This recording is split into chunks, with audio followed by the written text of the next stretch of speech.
It's an interesting concept because you have to think about this. Why is it that you can give someone a sugar pill, a saline injection, or perform some false surgery or treatment, and a certain percentage of those people will accept, believe, and surrender to the thought without any analysis that they're getting the real substance, real treatment, and they begin to program their autonomic nervous system to make their own pharmacy of chemicals that matches the exact same chemical or treatment that they think they're getting. Now, it says a few things. Number one, it's not the external substance that's doing the healing because it's inert. There's some type of innate capacity for the body to heal, and there's some correlation between the mind and the body. So that pill represents possibility for a person.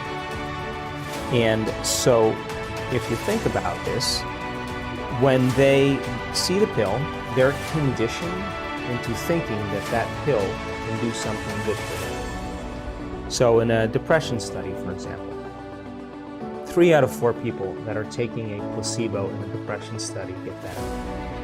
Now that's 75%, which means that when that person sees the pill represents hope and possibility for them. They begin to select a new idea, a new thought, that they could be better, a possibility. It's called a clear intention. Some people will begin to become inspired, enthusiastic, excited, and when you combine that clear intention with an elevated emotion, you are changing a person's biology from living in the past to living in the future. And they begin to make their own pharmacy of antidepressants that begins to help them. Now, it's not a one-shot deal, because in those studies, for example, the person who's taking the placebo has to take that pill for 6 weeks or 8 weeks. So every day, then, they're reminding themselves of a new future reality. And that pill represents a symbol. It represents a symbol of hope, a symbol of possibility.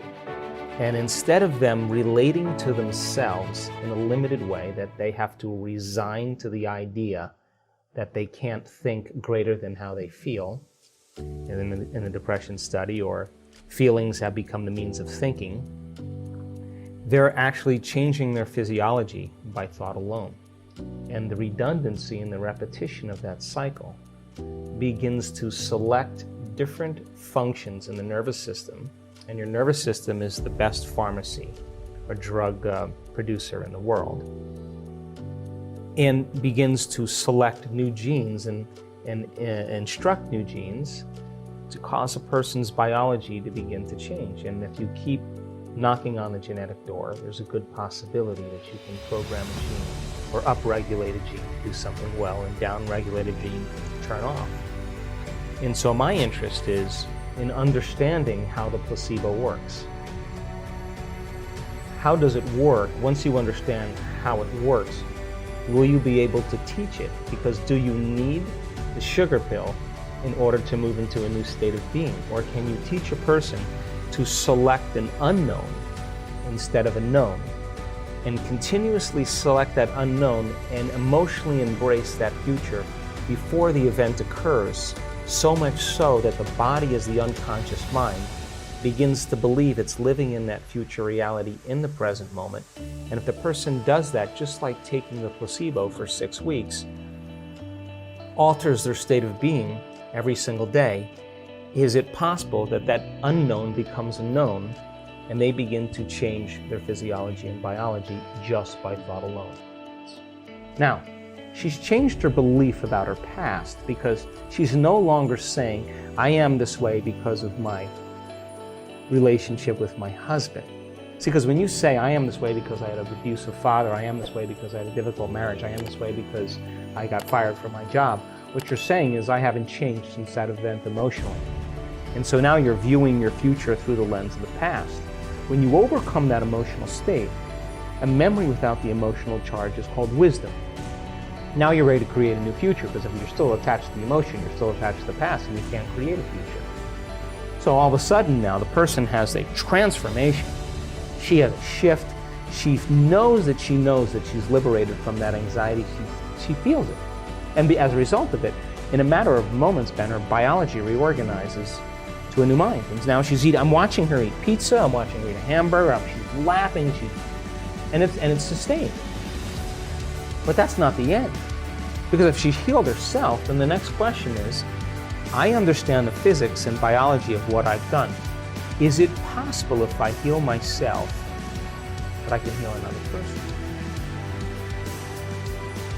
If people are really, really believing that their astrological sign determines their destiny, then they will look for, based on their perception, the correlations that are equal to their belief system. I don't particularly believe that because I'm born at a certain time under a certain house that has anything to do with me creating the life that I want to have, right? So many people will though, and because they do, they'll select like, oh, I saw 11:11 on the clock. Well, you've seen 2:36 on the clock and 4:18 on the clock, but you're looking for 11:11. Well, and that's your reality because that's where your attention is, right? So I don't subscribe to that, but I respect that because that person is going to keep that belief until it no longer serves them.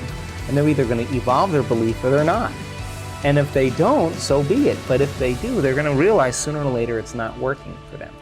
I have certain beliefs right now that I honestly am questioning that I still think are limited beliefs. But in order for me to change those beliefs, I'm going to have to come out of my resting state, have to step out into the unknown and really check to see and execute in a very different way. I can tell you that there is a strong majority of people who are still taking the placebo, who are still making their changes. Because we know that, like in a Parkinson's study, you give Parkinson's patients a placebo and more than 50% of them, their intention tremors go away. But if you take those people after they're making 200 times the amount of dopamine by getting a saline injection or an injection of distilled water, they're making their own dopamine.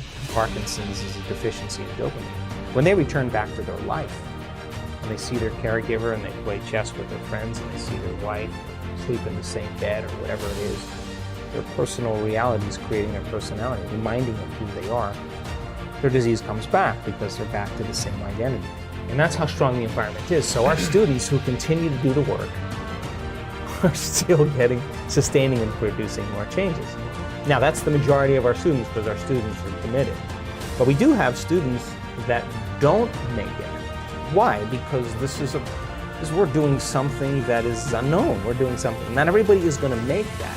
Like not everybody's going to finish the mile. Not everybody's going to make the journey to the top of the mountain. It's a journey. And so we ask people then, the ones that have had chronic diseases or conditions, the majority of them, by the way, are still doing exceptionally well. Some of them have had a disease return. And what we have them do is measure. Every 3 months or 6 months, you measure. Why? Because this is not about denial. This is about knowing. So with the people who have had some conditions return, we ask them to measure, and then we ask them to go at it again. And if their values aren't changing, we ask them to intervene with other medical plans or whatever they need to improve. So the ones that have had the healings, though, the majority of them are still doing exceptionally well. Some of them that stop taking the placebo or get started. They lose their job, they lose their mother, they lose their life, and they get stressed, and they go back to their old self.